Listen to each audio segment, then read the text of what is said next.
You know, when you get together with family, you guys break out the photo book and talk about all the stories and memories behind each one of your photos. We're sort of like an app for that experience, but we're specifically focusing on travel and to go even more into the niches, day trips. You can turn any ordinary day into a day trip. You don't have to have a huge budget. You could Yeah. turn your local exploration into its own adventure. People want travel recommendations from the people they trust, especially Gen Z. They're kind of over the whole aspect of let's go to this big travel platform and see what the experts say. We made the ultimate rookie mistake when we first were trying to make an app. We were trying to be the all-in-one travel app. But in the startup world, if you try to do everything for everyone and you're not doing anything for anyone at all. We're going to go all into the nitty gritty, the backstory of everything and how you guys have done this together. But just give everybody that little snapshot that you kind of gave me when I was like, tell me about your business. What is it? What does it do? Who's it for? That kind of thing. Yeah, so the simplest way to describe it to people is, you know, when you get together with family, you guys break out the photo book and talk about all the stories and memories behind each one of your photos. We're sort of like an app for that experience, but we're specifically focusing on travel and to go even more into the niches, day trips. Cool. Amazing. And what's the name of the company? Limon. So it's like lemon or lime in Spanish. There's actually a little fun story about that. So basically, the original name for our company was going to be Coast, just like, you know, coast from one place to the next. And we're based in Southern California, so we thought like a little nod to that. But we had our first big startup challenge. We got the Trademark challenge. And being fresh out of college at that point, we're thinking, oh no, like, what are we going to do? Yeah. We have to start all the way from square one again. So when that happened, we could have fought for the name and potentially have gotten it because we had to go through the trademark process. So how that works basically is you get a full year for the trademark approval process. But then after that, there's a 1 month period where anyone can challenge the name. So we got approved for the mobile app category. But in the travel industry, they weren't so excited about that. So they challenged the trademark and we could have potentially won. But as an early stage startup, that's literally just beginning. Was it really going to be worth it to pay all that money for the legal fees? We decided no. So at that point, we got to thinking about, okay, well, how can we figure out a name for a startup? So I don't know if you want to get into that. Probably over the course of a week or two, we broke out the thesaurus and anything related to travel we tried. Everything's taken. Even misspelling stuff. We're trying to make some creative, like play on words and that kind of thing. Everything related to travel was taken. So we were just kind of exhausted at that point. And one day our dad woke up and he had a dream about it. And he realized, like, what if you guys just combine your names and name it Limon, which means lemon and lime in Spanish, like we said earlier, which is a nod to like our Hispanic heritage. But then it's also our names combined because like we're collaborating together on this as siblings. Yeah, like who doesn't love a little lemon or lime, like a limon in their drink when they're on a day trip? So that was just a really fun way to encompass like our brand as a whole instead of it having to be a travel word. Yeah. Oh my gosh, I love it so much. It's so significant. It's so fun. Even if most people never know that backstory, it just makes you feel more connected to your business and it feels like it's yours. I love that you went that direction instead of tanking all the money and time and investment of energy into trying to preserve the first good idea, you know, the first name that you had. That's a sign of a smart entrepreneur because a lot of people do get hung up on those seemingly important, but actually not so important things. I mean, the name of your company is a big deal. But I think it's kind of like trying to pick your brand colors into your website before you even have a product to sell. And sometimes that can really derail your success.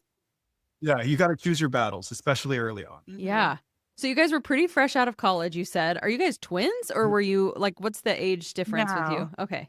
Yeah, I'm honored that you said that though. I'm the older sister. So there's a 2.5-year age difference. We actually started collaborating in the travel industry when we were in college. And then basically Limon is an evolution of the different ideas that we've come through along the way. So we started collaborating, when I was back at UC Santa Barbara, and I was joining all these business competitions and organizations. And there's this one called the New Venture Competition. And at the time, well, I guess to go even a little further back, I also had a passion for travel ever since high school, basically. So I started this video series called Hotspot, where it shows students the best places to explore around my suburban Bay Area hometown of Livermore, California. And everyone would always complain that there's nothing to do. But once I started the series, they realized that there's so much to do if you just look around. So I brought together my passion for content creation and local exploration. I took that video series into the business competition. And that's when Ray and I really started collaborating. Yeah, we pivoted through a ton of different ideas in travel. Everything from like a travel subscription box to a GPS app that showed you cool things on your route, even to continue that video series that we started in high school. And through all the different pivots, there's one key thing that we saw across everything. It's that people want travel recommendations from the people they trust, especially like Gen Z. They're kind of over the whole aspect of let's go to this big travel platform and see what the experts say. They're not as interested in that anymore as they are hearing about what their friends and family are doing or the favorite content creator. So we're really trying to bring that into our company and really highlight that that's what people want to see. Mm. I love that. And it's kind of making me think, I know this might not be perfectly aligned with what you guys do, but when I want to look up things to do in a place that I'm going, and not to hate on this company, but when Travel Zoo or those old school blogs come up and I know it's just a compilation and it wasn't really written with much thought, and maybe even finding a blog, but it's old. I feel like this is such a good way to keep things fresh and, yes, finding people that you trust, but hearing it from a more personal lens. And that is what I want to hear. Like, that's what I want to learn about when I'm going somewhere, when I want to make sure I'm finding the best places or I want to find the most authentic experience. So do you feel like that's kind of where you guys really meet that need too, and just being able to find a little bit more specific advice and feedback on a spot, tell me the best places to go, what I should really experience? Yeah. So, I mean, I'm sure, as a podcaster, like audio seem to be the most authentic form of media. Mhm. So people really want to hear the stories or the actual adventures or tips and tricks that people have. They don't really want to see just all these pictures of you showing off about your adventures. They want to learn and grow for your travels along with you. So audio really gives a space for that. But also right now, it can be a little bit intimidating for the average person to hop on a full podcast. Like they're not so used to talking on camera or anything. But the interesting thing, though, is that Gen Z uses voice notes to communicate a lot. So 84% of Gen Z loves them, just that quick, snappy, authentic way of connecting with somebody. So that's why I went the angle with short form audio on the platform versus a whole podcast. So, I mean, you can still do it more podcast style, but we wanted to make it super approachable for the everyday person to just be able to capture their travels that way. Yeah. I think it's so cool, even for just a journaling standpoint. Do you have people who use this for themselves so that they can capture, like you said, you're going through the photo album and you're able to really pull everybody's perspectives? Do people kind of treat it as that too? Just this documentation for themselves of all the things that they did and what they experienced just for memory's sake? Yeah, definitely. So our platform is still pretty new. We're at 350 users right now. So people are still figuring out the style of content they want to create on the platform. So we have some people that are doing it almost like review style. Some people where they interview friends, and some people are just using it as a travel journal to talk about their experiences. Just like any social media platform, I guess, right? Some people literally just treat their Instagram profile like a personal diary, family history type of a thing to track what you guys are doing, a little online journal. But there's also so much opportunity to document. So it's an app. Are you guys kind of treating it like a social platform in that way? Like, give me some comparisons so I can put it in a category in my brain. Yeah, totally. So I would say the best way to describe it would be like you're hopping on the app and you see a social feed of all these different day trips. But then you can actually click on them to listen to it and follow people. So it's kind of bringing together social media and podcasting. And then also a big thing about our app, it's not just audio, but there's also the photos of your adventures. So when people are telling their stories, one of the things that we are noticing a lot is that people are using their photos as like the prompts to tell their travels. Because, if a picture's worth 1,000 words, now you actually have the opportunity to share that. So I think it's really helped the everyday person to have the visual and not just, wonder where do I even start with this too. Yeah. That is so cool. And I agree with you. Audio is such a powerful platform. There is a level of authenticity there. And so what have your users found, and what's your experience been with getting that feedback from them, and how have you guys iterated, and what features have you added simply because people are using it and they're giving you those ideas? So it's been interesting. I think one of the biggest challenges has been within like people not really being sure about how to start recording audio. So that's one of the things that we're working on building right now is how can we actually help people tell better stories? Yeah. So we're working on building out that community aspect. We're looking at using some sort of messaging platform to get in contact with the people on the platform, like maybe something like Discord or something like that. So we can give people those audio recording tips and storytelling advice. That way they feel more comfortable on the platform. But the number one thing we see is that after someone creates their first post, those like first post jitters are gone. And then they'll usually make 2 or 3 more after that. So it's really just getting people past that first hurdle. Yeah. So tell me about your monetization of this. I know with apps, you're obviously getting paid when people download the App Store. Is it a paid app? Is it free with, you're supplementing with ads? Like, kind of break down the way that it's going to be profitable. Yeah. So early on, it's free. The biggest thing first is scaling up that user base. Eventually, ads are going to be great.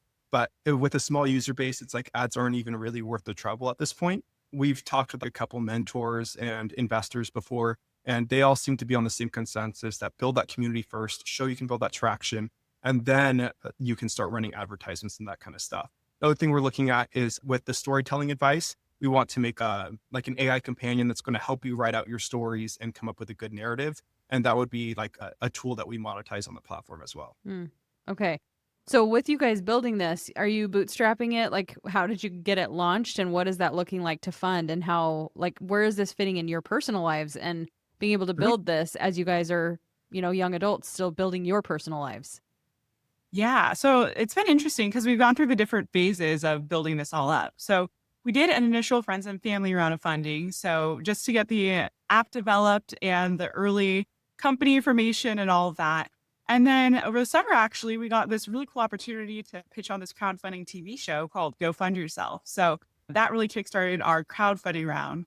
But it's been interesting to go from that friends and family, just Zoom meetings over camera with people versus the on stage pitch. But I think that was an amazing experience. Yeah, it was a really fun experience. That's so cool. Yeah, tell me a little bit more about that. It's nothing that I had heard of, but I saw it on your link of something that people can go and watch this, I guess, episode or experience of you guys pitching. Tell me what you learned from doing that and what you had to tighten up even in your business pitch and your business model to be able to go into something like that. Yeah, so this is a crazy story because we got the opportunity. So I kept thinking, like, we really want to do this crowdfunding round, but I couldn't really figure out a way of how we could get the distribution to be like a lot wider than just, our family and friends that we started off with.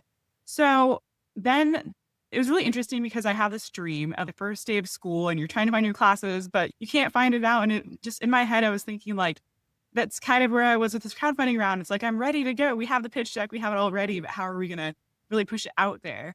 So I wake up and the next morning I get an Instagram DM from this new crowdfunding TV show, Go Find Yourself. And they asked if we'd be interested in applying and seeing how it all goes. So we went ahead and went through that and we were refining our pitch. There's actually some new changes that we needed to make because we're switching up the revenue model a bit. And we're like, okay, but we still have some time before the film date. We can totally do this. But then I got really sick with what was like a 102-degree fever or something like the week before. And I was like, you know what? It'll be okay. I'll still have a little bit of time to prep before we actually go on stage. But your perspective, Ray, how was that?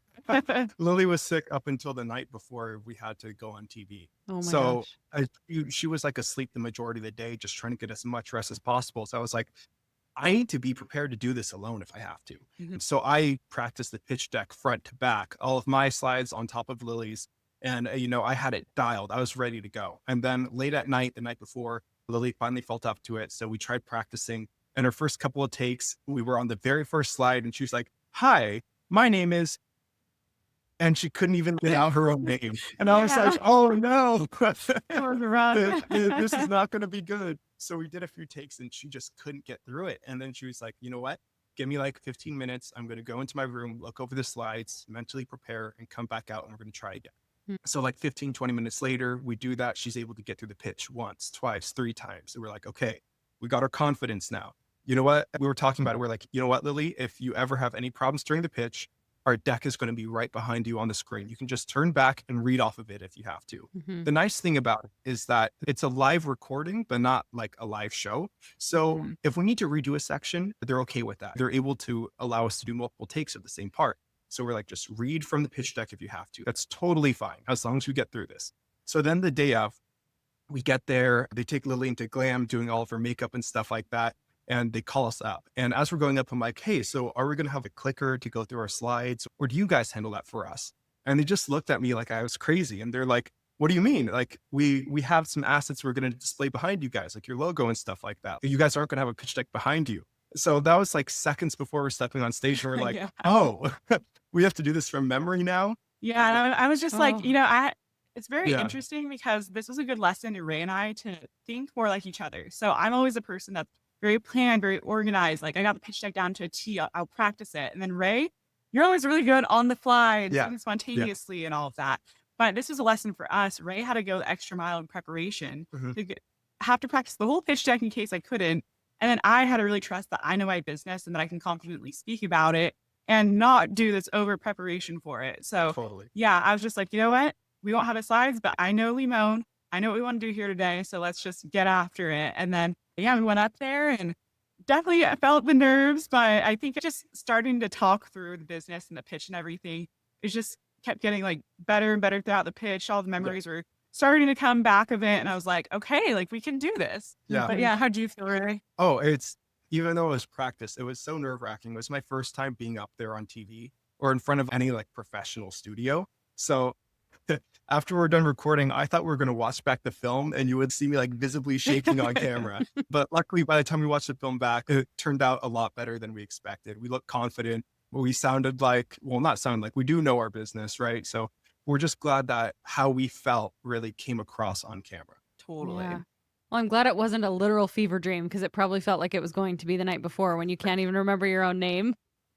Yeah, some little days, but somehow we got through it. Yeah, So we did it. Yeah. Yeah. What's the timeline that we've been looking at for you guys, like since you started working on this? And tell me a little bit more about some of the phases of growing it. I know I asked what's the feedback been and how have you really crowdfunded this and all of that, but just talking through this first initial idea into, I mean, even deciding to do an app and some of those different phases and how long you've been working on this.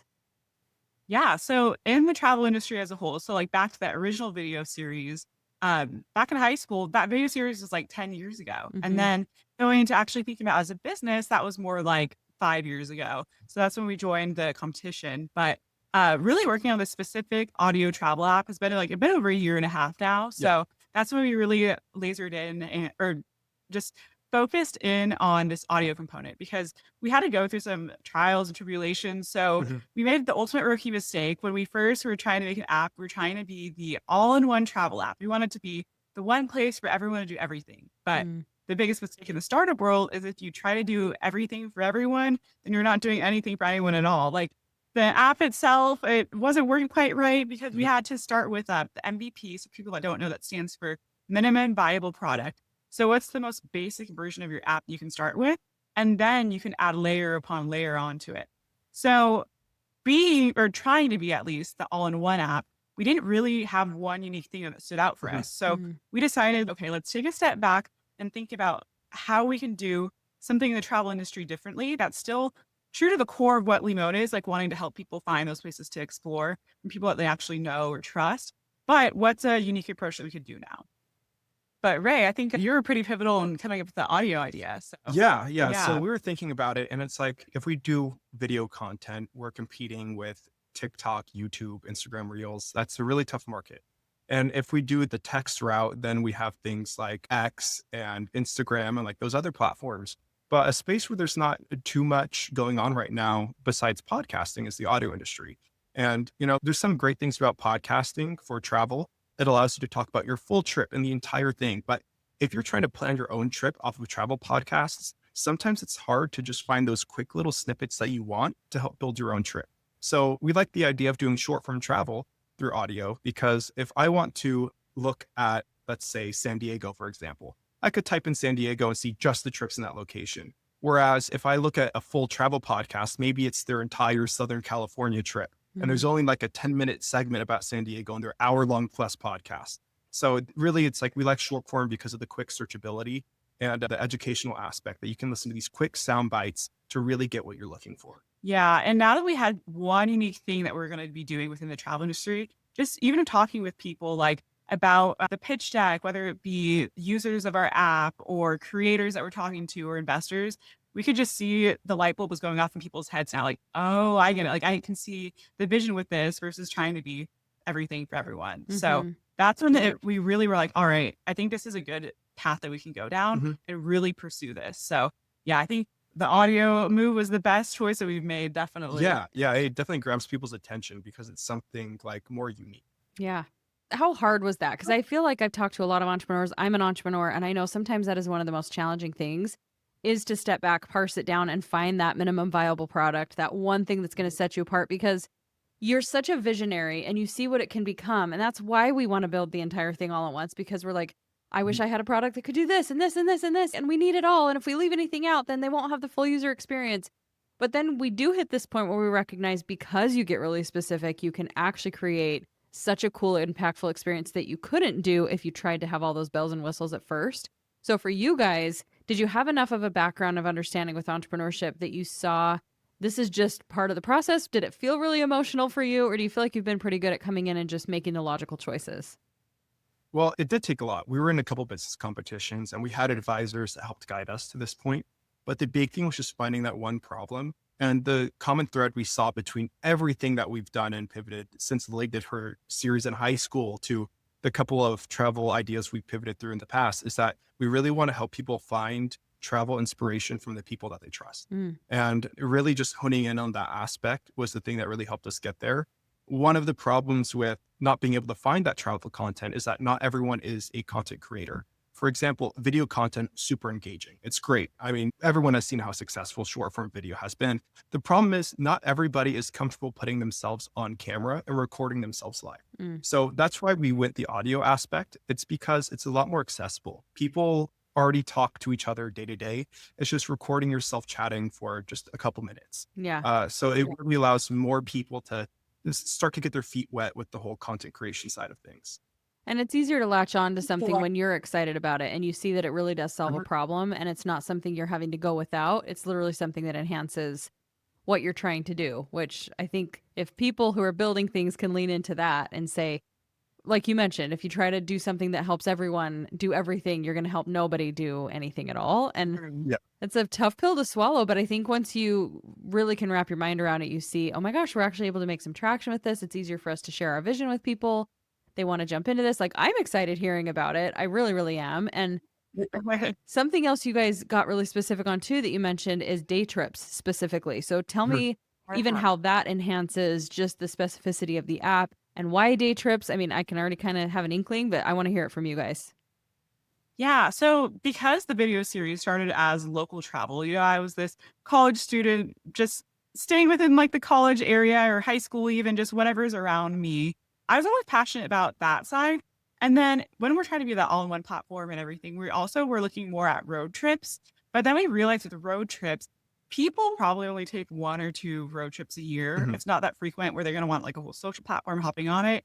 But day trips are interesting because it's a really untapped niche within the travel industry, but like the SEO opportunity is really good there. And also the day trips, it's kind of reframing the way that you think about travel to instead of it being like, oh, I have to go on these long trips just like once or twice a year, you can turn any ordinary day into a day trip. Like you don't have to have a huge budget. You could literally go somewhere outdoors for free, or you could turn your local exploration into its own adventure. So we really wanted to create more of that movement of getting people out and having travel be part of your everyday lives instead of just waiting to go on a vacation like once or twice a year. It's like, no, travel can completely be a lifestyle. Yeah. And then also on top of that, to be honest, we don't have the most experience with like international travel. Growing up, we didn't have the extra money to be able to go and do that. We spent all of our extra money on our sports. Lily and I both played volleyball growing up. But what we did do is we took a lot of day trips. We grew up in Northern California, went to college in Santa Barbara, and now we live down here in Southern California. So we've done day trips all across the California coast. And we know that there's always an amazing adventure within an hour's drive here in California. Totally. That's the one thing is I feel like we have a really good hold on what's in California or like what to do around us. And I think a lot of times people don't realize or think to take those weekend getaways or short trips, but you can have just as much fun on one of those as you can to go far away. So it's really a mindset shift for a lot of people to think about travel more of that lifestyle aspect. I would argue even more fun in some ways because one of the most exhausting things about travel is having to go far and be outside of your comfort zone. And there's so much that's new. And it's very overwhelming. So not that day trips can't even be like a plane ride away. And I want to talk about that in a second. But even just staying in your local area, I tell my friend this all the time. She's like, yeah, I would love to start like a travel type business where she takes single women, so it's safe and they're in kind of this pod. And she was like, but, I've been all over the place, but I just feel like, I don't know if I know enough about these places. And I said, you live in Nashville, start with there. There's so many women have asked me, because I lived there for 4 years, what is there to do? And I'm like, I can give you a list of 10 to 15 things, and maybe you could Google some of these, but there's some really unique things that if you can curate an experience right there in your backyard, even for yourself, there's so much more available to us than what we naturally think is around. And I think you guys even have this maybe on your website, right? There's things just so close that if you just have to be looking for them, and then you can have really cool experiences. So I love that you're solving the problem of capturing that and also getting people to experience travel in a more accessible way by showcasing that and giving that kind of messaging and everything you're doing. I think it's really cool. Totally. Thank you. And I thought it was interesting what you're saying about your friend too, about the local travel, because for her, it's just like, oh, this is just my everyday life. But when people are thinking about posting onto Limon too, if you're that local expert of somewhere, a lot of people are going to want to come to you. Like, even if you don't think of it as a day trip, someone else would totally do that. So I definitely recommend for people to post about, not just all the trips that they're taking, but also show the local perspective, because people love all those hidden gems too. Yeah, I used to live in Southern California, and that was usually the time that I got out and found a lot of things to do, is when I'd have family come and visit. And I was like, oh my gosh, we never even need to leave this 30-mile vicinity. There's not even enough days to go and do all of these things. There's so much to experience. And I love finding the more unique things that are not just Disneyland, and not just the beach. Yes. Those are easy to find, but yeah, I love this. And what I was going to say before is, I'm sure you guys have seen this on TikTok, on social media, more people, especially Gen Z, that are saying, wait, we don't have to go spend $10,000 on a long trip. I'm going to go spend one day and fly to Egypt and see the pyramids for one day and then turn around and come home, these weekender trips. Have you guys thought about that as like a cool marketing collaboration, and really just trying to meet some of those people who are making travel more accessible and saying, quit waiting. It doesn't have to be super, super expensive or difficult to get out there and see the world. Do you feel like that's kind of a direction that you'll be able to help people to go to? Yeah, definitely. I mean, just beginning with the driving is one aspect of it, but we've been thinking too about like day trips by transportation could be its own unique category. Like, actually, the top post on the platform so far is this day trip on bikes that I posted. Wow. So I think like day trips can be so different depending on the type of transportation that you do too. Yeah. Like, you can even do walking tours. Like, back in that hotspot video series that I did, there was this walking tour around all the historic Santa Barbara sites. So that's its own unique thing. But I think it's going to be really interesting to see like just the different ways depending on the transportation that you can do. But I have seen a lot of those videos about the flights for just a day. Like, I think that's a really interesting angle, Yeah. too. I think it'd be cool to partner with people like that because, our whole thing is we want to make travel more accessible, and that fits exactly into what we're doing. Yeah. What have you kind of seen? I know you said you have about 350 users. What have you seen that's made you really excited? Ways that people are using the app, outside of the features, but like, I'm sure you're starting to see different opportunities, and you get that many more people, more creativity, more people using something. They're going to come up with ideas that you guys wouldn't just come up with. So have you seen anything that stood out to you that you're like, oh my gosh, that's so cool. I'm glad we created this so that person could go do that or create that piece of content? Yeah, I think one of the interesting things is just seeing the ways that they structure the storytelling right now, because what we have in the app is either you can just press record or you can upload things.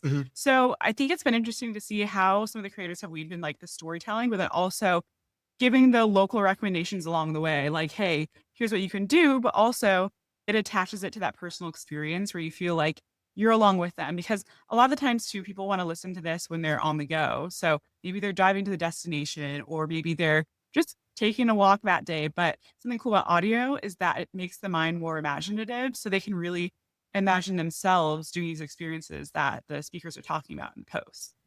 Yeah, that's cool. I'm sure, like, are you having fun getting in there and just seeing the content growing and being able to learn for Oh, yeah. yourselves? Like, it could be selfish, right? For yourself, you create something you wish existed, and then you get to partake in it. You get to learn and see what other people are posting. Are those people Yeah. spread throughout the country? Or are you finding a lot of your users are still kind of in the California area?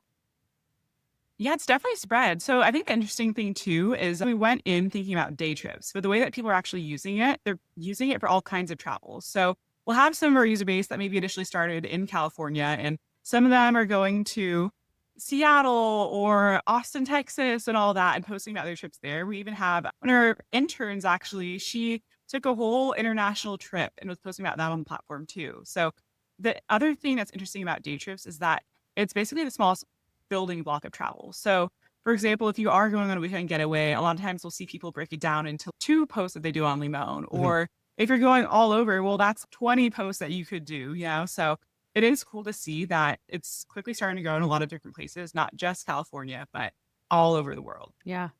Talk me through some of the nitty-gritty of building an app. What have you guys done? Was it completely from scratch? Do you have developers? What does your team look like? Just talk me through the business model itself and what that kind of involves. Yeah. So Lily and I are both non-technical co-founders. I understand like tech and development, but I don't know how to code myself. So some of the really important things for us to do early on was fill in those gaps with our own team. So we have a founding product manager and a founding engineer now that have really been instrumental in helping us bring this to life. They're the ones actually doing the coding. We actually are outsourcing our development with a company. but they're helping us oversee it and make sure everything is done up to our standards. And realistically, if you're a founder out there without technical expertise, it really is necessary for you to bring on somebody that can help ensure that things run smoothly like that, even if you are going to outsource to another company. Because just having someone that can like fight for you in your corner and make sure things are done by best practices and our standards here, like that's really necessary if you want to have an app that's going to be a win. Like having a translator, right? In so many ways. Like they speak the language of tech, they understand, they also know your vision, and they can be that liaison to make sure that you're actually building what you want to build and not tanking a ton of time and money into something that doesn't look like what you want it to look like. That's good. Yeah. That's good advice. So what other team members have you had to bring on to get this going and really start to build it and grow it?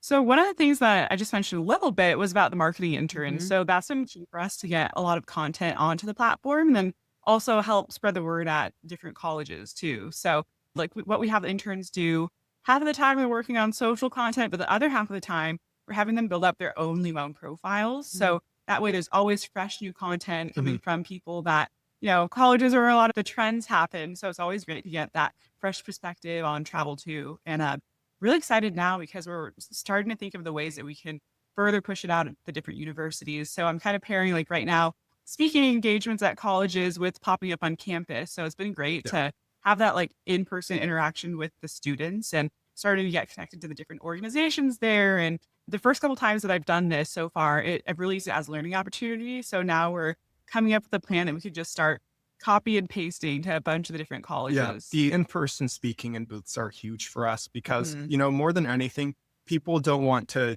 download an app from the brand Limon. They really want to feel like they're connecting more with us and joining our community. So really getting out there in person so they can meet the founders behind the app. Like, I feel like that's just a huge bonus for us because that's what really makes people have that trust that we're not just like some big tech company coming in and just want to buy all of our users and stuff like that. We're really here to create a fun environment for everybody. Yeah. So in addition to making those face-to-face opportunities happen and being on the campuses, which props to you for also knowing this is our perfect target market. These are users who are going to blow up this platform in the best way ever. What does that look like on social media? Like, I assume you're bringing that same thing there to where you guys are the face of the company or at least have a strong presence so they can connect with you two. Like, are you bringing any of your story in there? What do you guys kind of see as your anticipated marketing strategy with this on social? Yeah, so on social, it's kind of a combination of some of them are day trip itineraries because naturally people want to find places to explore. Also, it's been great to have the actual app now because now I'll put that in a green screen behind me and then I'll talk about the trips. But like, one recently I mentioned that there's this art gallery that has a back patio that overlooks like all the ocean, but then like you have to download the app to check it out, so it has a little hook there. But yeah, and then also founder content behind the scenes. So I've been trying to document the founder life more so than trying to like think about what to make. It's just like, why not share what we're already doing? So like when I just went to UCSB, I documented that whole experience. And then also the other element too is just sharing things within the community. So it's not just about, like what we think for day trips, but also what are people posting? What places are people wanting to find? So I'd say like our social is a really fun place to connect and find new places to explore. That's so smart. You guys are Gen Z, right? Or is there another gen? I'm a little old Gen Z, but still Gen Z. I was going to put you at young Gen Z. I'm like, are you the one after that? I don't know the years exactly, but you guys are so young or not in a negative way. Like you're just so fresh faced and young and it's so cool.